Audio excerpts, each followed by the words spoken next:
Les damos la bienvenida a este tiempo en el que reflexionamos sobre temas del diario vivir. Esperamos resulte de edificación y bendición para sus vidas. Ya de antemano muchas gracias por permitirnos entrar a sus hogares.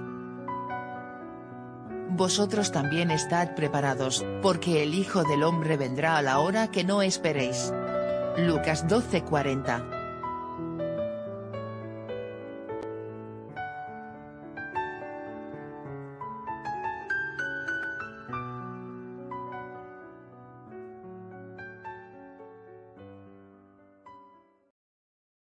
Y al tercer día resucitó. Cada año, al acercarse la semana de la Pascua o la Semana Mayor, como le llaman en el mundo católico, el mercado promueve algún producto escandaloso, intentando acaparar la atención del público para estos tiempos. Puede ser un bestseller mediocre, digamos, reciclado de algún antiguo escrito gnóstico o un presunto descubrimiento arqueológico. En todos los casos se especula con una supuesta, llamémosle, trama de encubrimientos y conspiraciones del pasado para instalar o meter la idea de que Jesús, nuestro Señor y Salvador Jesucristo, había resucitado, cuando en verdad no resucitó. Esto es lo que ellos plantean y esta es la óptica con la que proyectan todo lo que les acabo de mencionar.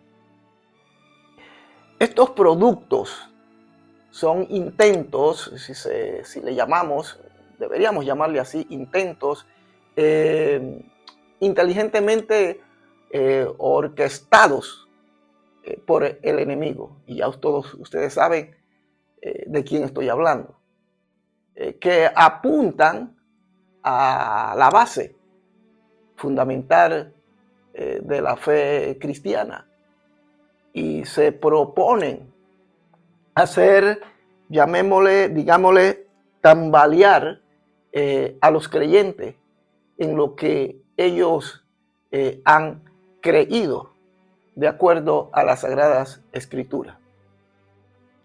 El apóstol Pablo, sí, muy conocido apóstol a los gentiles, afirma categóricamente y dice que si Cristo, escuche, si Cristo no resucitó, lo dice el apóstol Pablo, si Cristo no resucitó, es entonces vana nuestra predicación. Es decir, que todo lo que usted y yo hemos estado compartiendo con miles y millones de personas no es verdad. Entonces, Pablo dice, si Cristo no hubiese resucitado, vana sería nuestra predicación. Y vana es también, dice, vuestra fe, lo que creemos. La resurrección de Jesús, de nuestro Señor y Salvador Jesucristo, repito, es el tema central sobre el cual gira y se fundamenta la fe cristiana. De ella depende la esperanza de los cristianos. Si no hubiese existido resurrección, entonces todo lo que hemos hecho, estamos haciendo y vamos a hacer no tendría ningún sentido.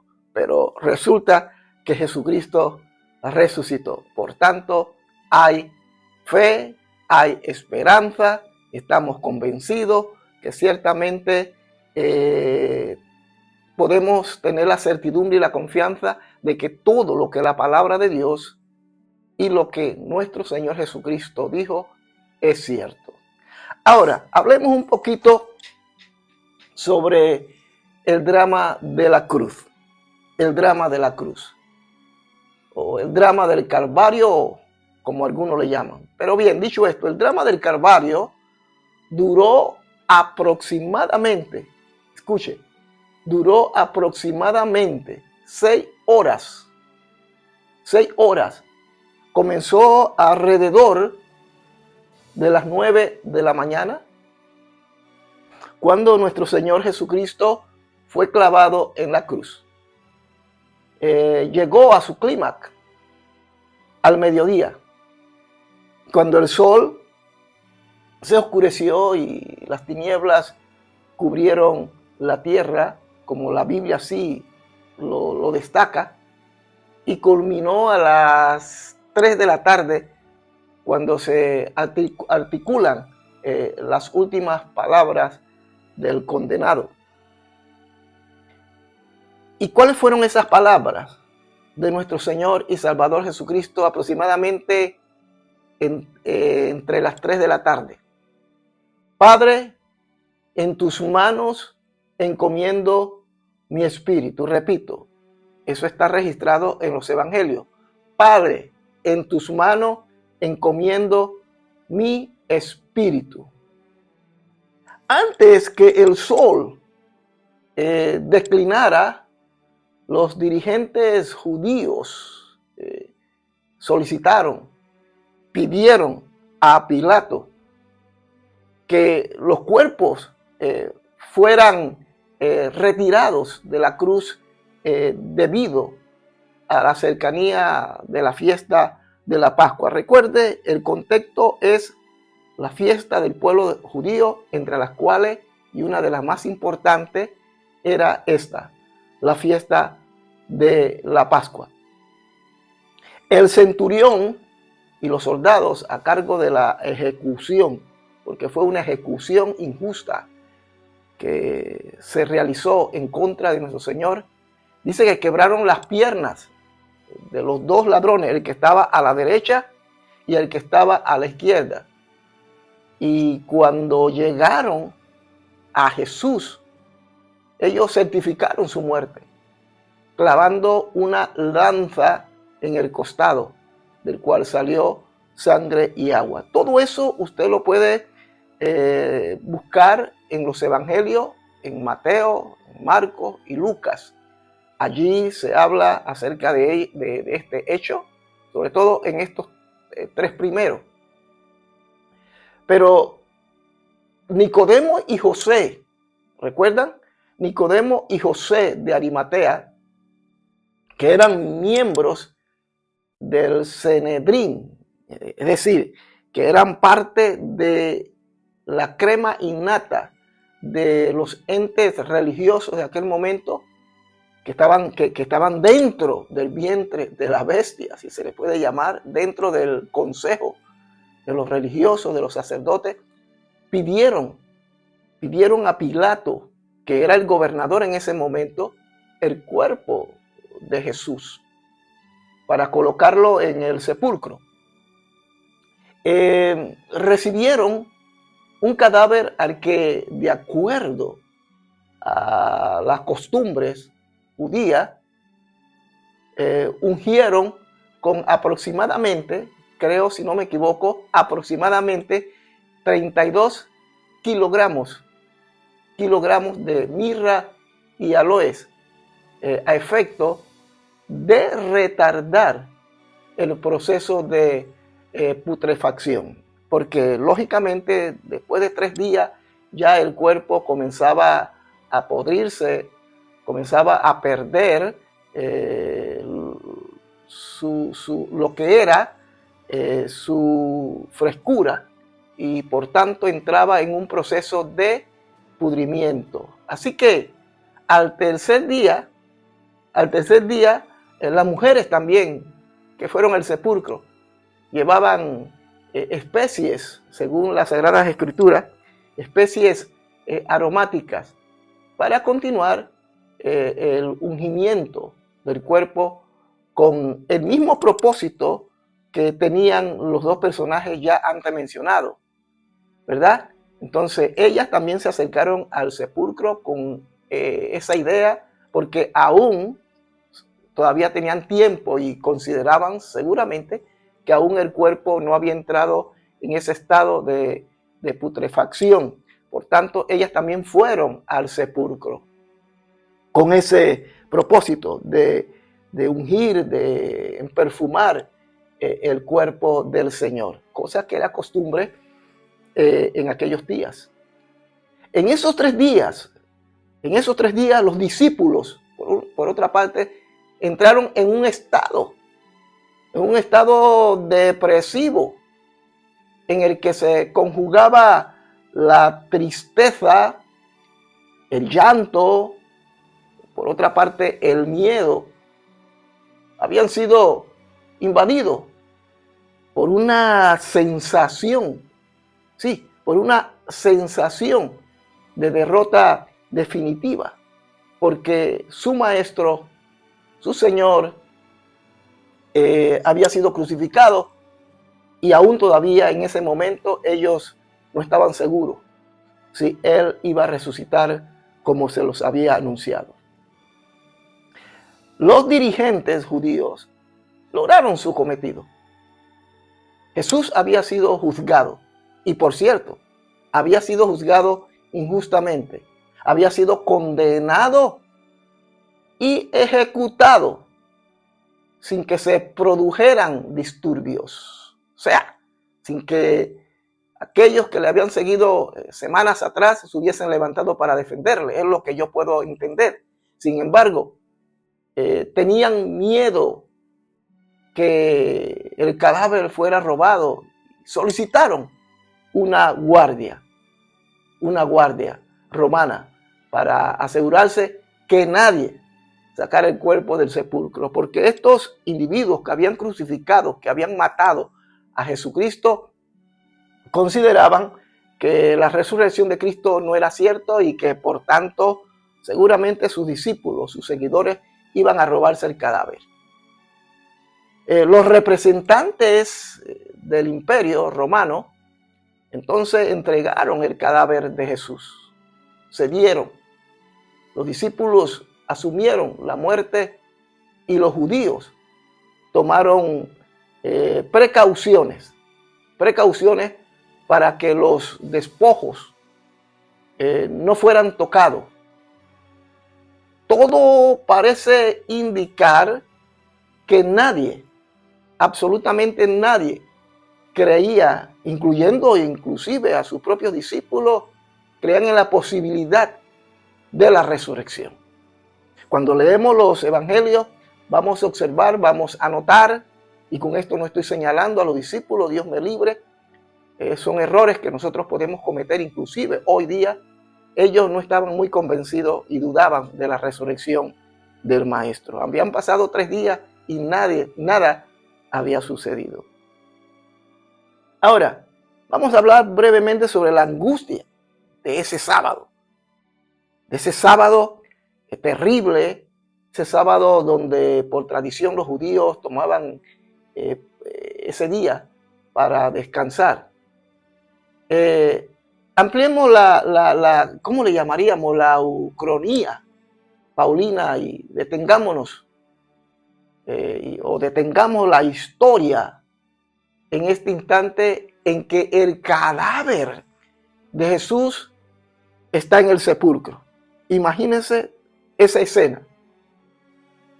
Por una parte, Anás, Caifás, Pilato, Judas, ¿quién más? Barrabás han triunfado. La mentira ha prevalecido sobre la verdad. La injusticia sobre la justicia. La traición sobre la lealtad. El bien, la muerte sobre la vida. Los designios del hombre sobre la voluntad de Dios. Si todo se detiene allí, la enseñanza de Jesús es el discurso inconsistente de un, ¿cómo le llamaríamos? Sí, un alucinado que se creía hijo de Dios, que afirmaba que tenía el poder para resucitar, es decir, resucitar Él. En el pasado no lejano, Él había demostrado que era posible cuando resucitó a algunas personas, incluyendo a Lázaro.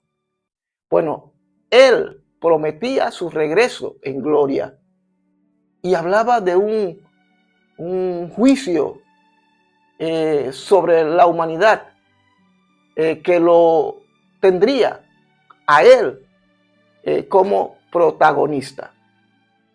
Un juicio que de paso aún no se ha celebrado y que un día se dará, donde Él juzgará a aquellos que le crucificaron y también va a enjuiciar a aquellos que le hicieron todo aquello. Será la venganza de Dios. Pero sobre todo, se frustraría el objetivo central de la venida del Hijo de Dios a la tierra, que era responder al interrogante fundamental de la existencia humana. Ahora, el sentido de la vida y de la muerte. Vuelvo a repetir, Dios en su infinita misericordia estaba dándole sentido a todas las cosas a través de su muerte, de su resurrección y de su pronta venida. Pero querían poner entredicho todo aquello, todo lo que les estoy mencionando. Tanto los fariseos, los saduceos, el Sanedrín, todos ellos. Así que los existencialistas dicen que el hombre es un ser para la muerte, arrojando al mundo para morar e ir muriendo, porque la totalidad de su existencia se extingue cuando expira. Desde esta óptica, desde esta manera de ver las cosas, según ellos, la muerte es un final ineludible que devuelve al hombre a la nada de donde procede, y la amenaza constante de la muerte produce la angustia existencial. Es cierto que la Biblia habla en el libro de Romanos que la paga del pecado es muerte, solo que en contra de lo que ellos dicen, nosotros creemos porque lo dice la palabra, y esto tiene que ver con la resurrección de nuestro Señor Jesucristo, que hay un lugar para todos aquellos que creen en Cristo y otro lugar para aquellos que lo han rechazado. Es decir, que existe un más allá.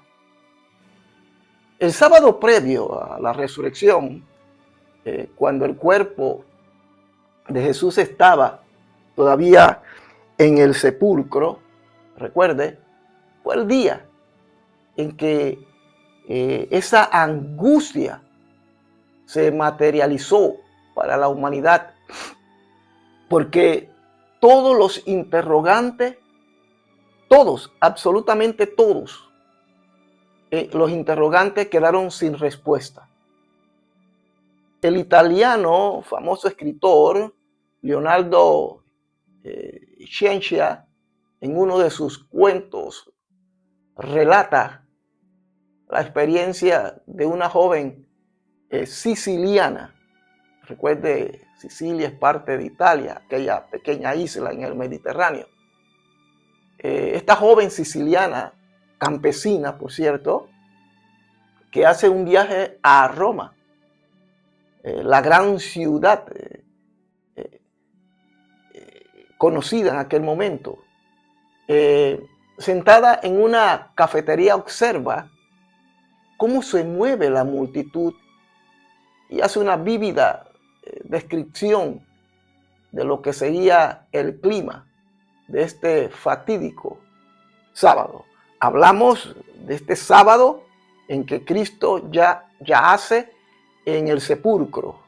Ese sábado en el que los judíos, los seguidores de Cristo, están tristes, agobiados, llorosos, sin fe y sin esperanza, porque su maestro yace en una tumba muerto, quizás para ellos pudriéndose. Bien, según esta joven, marchaban detrás de la vida como detrás de un coche fúnebre. Cuando uno piensa, estoy vivo, le ha tocado a aquel, no he muerto aún, todos van así detrás de la alegría. Cierro comillas, recitando la historia de este hombre, hablando de esta siciliana. Ahora, el problema de la muerte. El problema de la muerte. La existencia, o mejor dicho, no digamos la existencia, lo que trato de decir, los existencialistas estaban en lo cierto cuando afirmaban que el problema excluyente del ser humano es la muerte. Definitivamente, porque la Biblia así lo declara. Por cuanto todos pecaron, están destituidos de la gloria de Dios. Pero también dice que la paga del pecado es la muerte. Es decir, que todo ser humano que muere, o todo ser humano que vive, mejor dicho, tendrá que morir un día. Esta es la teoría de los existencialistas y en esa parte estamos de acuerdo. Solo que en lo que no estamos de acuerdo es que todo aquel que muere sin Cristo se perderá y el que muere en Cristo pasará a mejor lugar y esa es la razón del sacrificio de Cristo en la cruz. Jorge Manrique, Manrique, si no me equivoco, golpeando por la pérdida de su padre, escribe aquellas copias o coplas inmortales y dice lo siguiente. Dice así: nuestra vida son los ríos que van a dar a la mar, que es el morir. Allí van los señoríos, derechos a acabar y a consumir.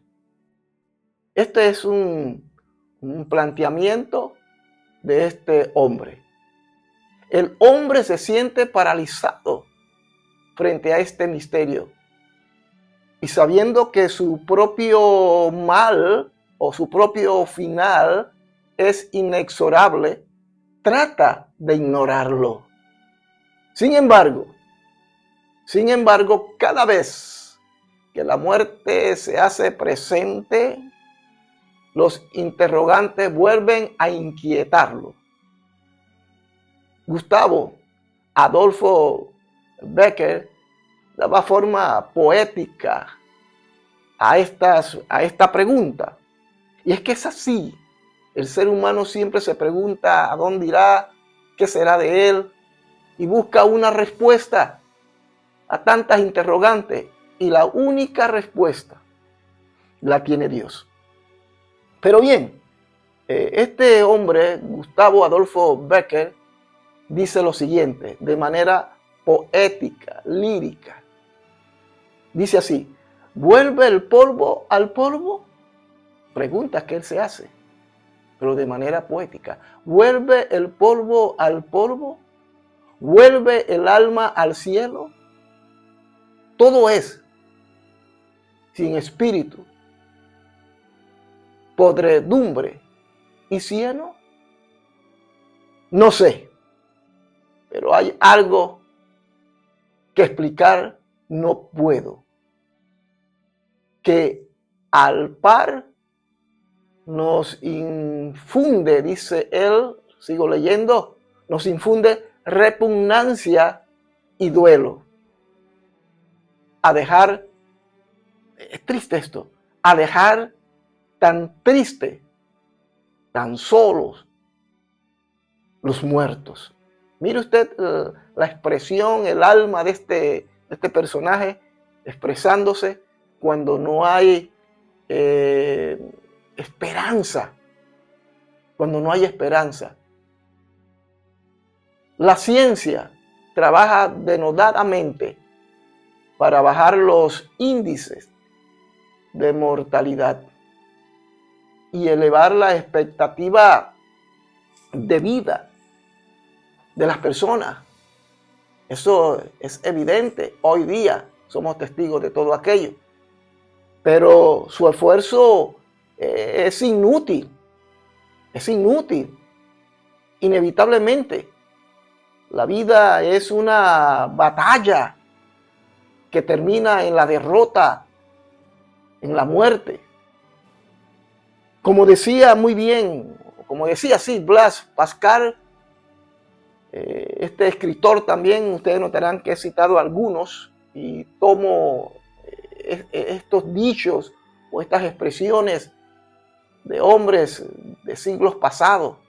Así que Blaise Pascal decía, por muy bella que haya venido siendo la comedia, el último acto será sangriento. Cierro comillas. Esto lo cita, como dije hace un momentico, Blaise Pascal. El amor más sublime, la vida más altruista, la inteligencia más brillante, la santidad más pura, la lucha más noble, siempre llega a su fin, tronchada por la muerte. Sobre una de las tumbas del cementerio británico en Buenos Aires, en Argentina, se dice que hay una columna truncada. Yo nunca la he visto, pero se cuenta para los que han ido a Argentina, sobre todo a la capital Buenos Aires, dicen que hay una columna truncada.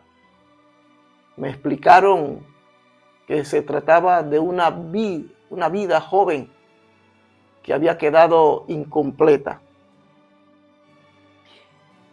Y esa columna mutilada era, creo que así le expresan, era la forma de simbolizarlo.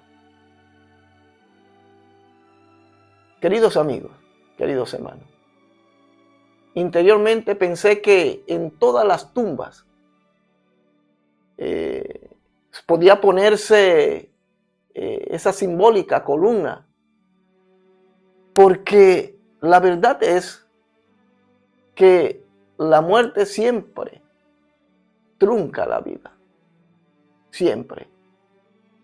Ayer escuchábamos la noticia de la situación terrible en República Dominicana, donde murieron cientos de personas y algunos están entre la vida y la muerte, y los que escaparon, gracias a Dios, ahora están lamentando haber ido a esa fiesta, a esa discoteca. La vida siempre es truncada. No importa la edad a la que se llegue, siempre la deja incompleta. Siempre escuchamos y veremos historias de jóvenes que han muerto en la flor de la vida, empezando, ni siquiera han completado su mayoría de edad, ni siquiera han entrado a las universidades y su vida ha sido truncada. Es triste, es lamentable, pero esa es la realidad. Y en esta columna en Buenos Aires se simboliza a través de la misma esto. Esto abre una problemática que descarnadamente expresó Albert Camus, y que él decía: no hay más que un problema filosófico verdaderamente serio, el suicidio. Repito, decía Albert Camus, no hay más que un problema filosófico verdaderamente serio, el suicidio. Juzgar que la vida vale o no vale la pena de que se la viva es responder a la pregunta fundamental de la filosofía. Pero bien, el sábado que el cadáver de Jesús reposa en el sepulcro, resuenan sobre toda la humanidad de las antigüedades, de las antiguas sentencias, pero despojada de toda esperanza, por cuanto todos pecaron, dice las Sagradas Escrituras, y están destituidos de la gloria de Dios. Todos, absolutamente todos. Nadie tiene esperanza fuera de Dios, por cuanto todos pecaron, están destituidos de la gloria de Dios. Palabra del Señor. Es más, dice, porque la paga del pecado es muerte. Repito, la paga del pecado es muerte. Mientras Jesús está en el sepulcro, el problema de la muerte no tiene respuesta hasta ese momento. Y tampoco sabemos si la vida vale la pena vivirse. Estando allí, ese día, ese sábado, en esa tumba fría, húmeda, no había respuesta aún para la salvación del ser humano. El problema de la muerte aún no había sido definido, porque Cristo estaba aún allí en la tumba. Y no se sabía para ese momento si vivir la vida valía la pena. Ahora, hablemos un poquito sobre el límite infranqueable dentro del contexto de la resurrección. Las mujeres que el domingo fueron al sepulcro buscaban un cadáver. Buscaban un cadáver que quizás ya estaba en proceso de putrefacción. Para ellas, como para tantos seres humanos, había un límite infranqueable entre la vida y la muerte. E iban con las especies aromáticas a ganarle por lo menos unos segundos a la corrupción. Esto habla de un acto de fe en Dios. Fueron a ver los despojos de una batalla perdida y a llorar compadecidas por el triste destino del maestro. Porque en ese momento las esperanzas habían desaparecido. Pero esas lágrimas de esas mujeres sinceras, piadosas, eran de autocompasión ante su propio desamparo. Se sentían desamparadas, se sentían solas, quizás no traicionadas por el maestro, pero se sentían solas, sin esperanza. Habían convivido tantos días, tantas veces habían visto al maestro y ahora yacía en una tumba vacía, húmeda, a punto de podrirse. Y ellas se sentían sin esperanza, solas, desamparadas ante un hecho que estaba sucediendo ante sus ojos y del que ellas no podían hacer nada.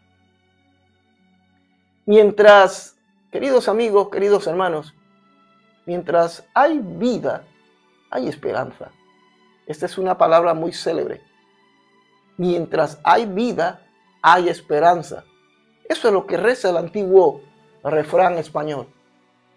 Prácticamente afirma que la llegada de la muerte eclipsa la esperanza. Hemos internalizado una barrera entre la vida y la muerte que separa a los que están más acá de los que están más allá.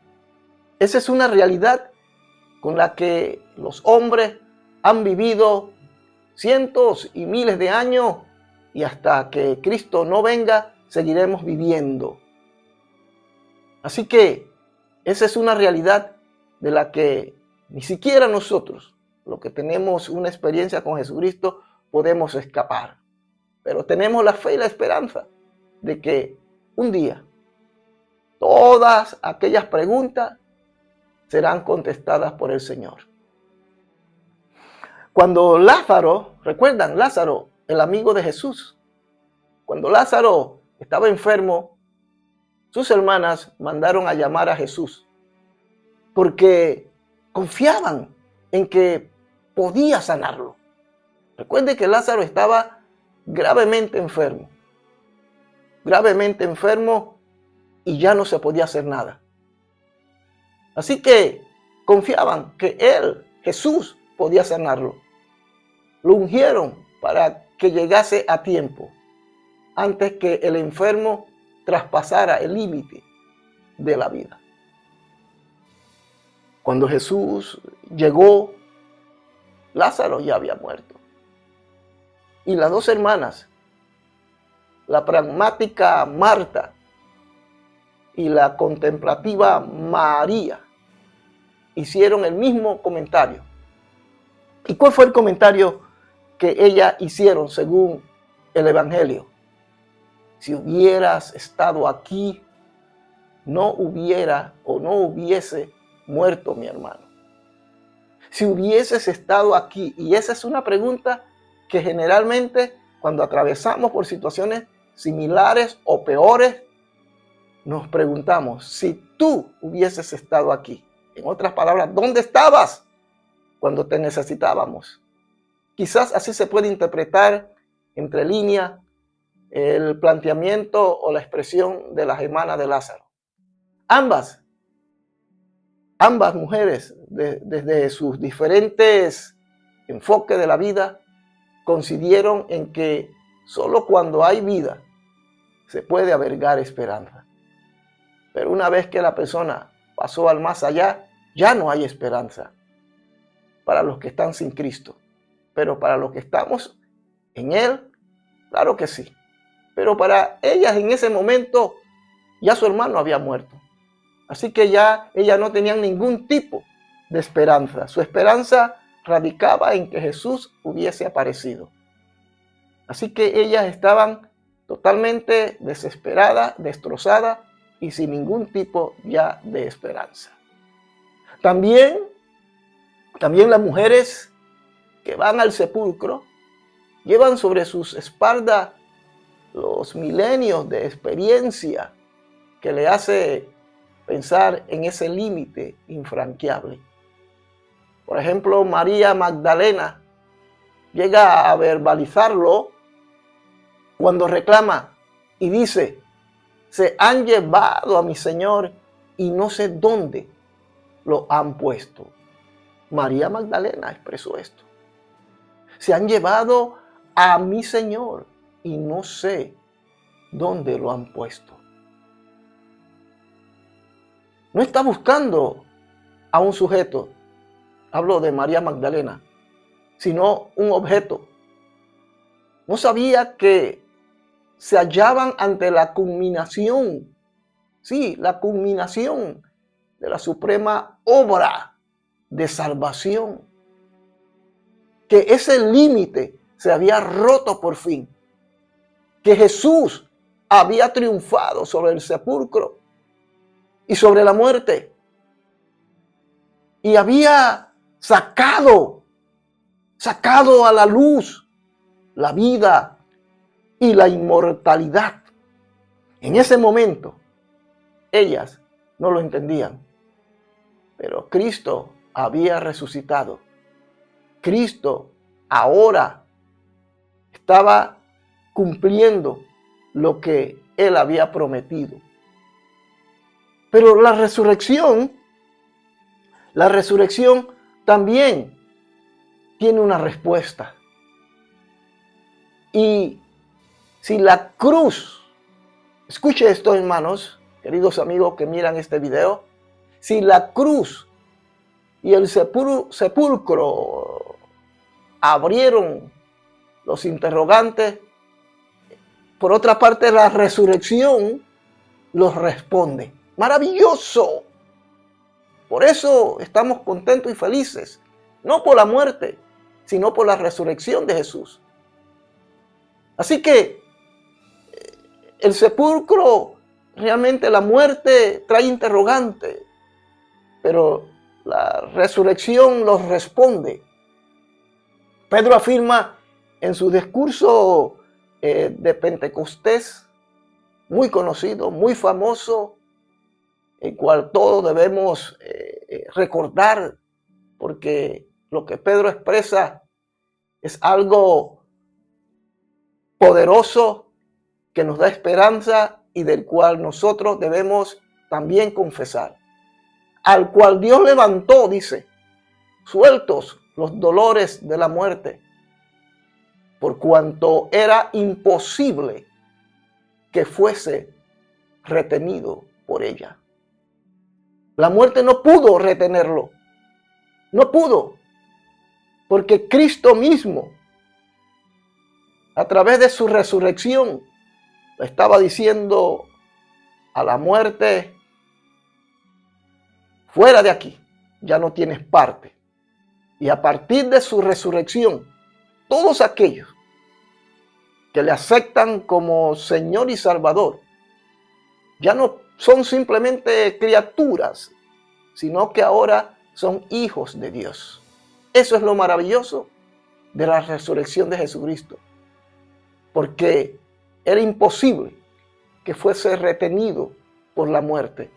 Por tanto, tú y yo que estamos en Cristo, tampoco podemos ser retenidos.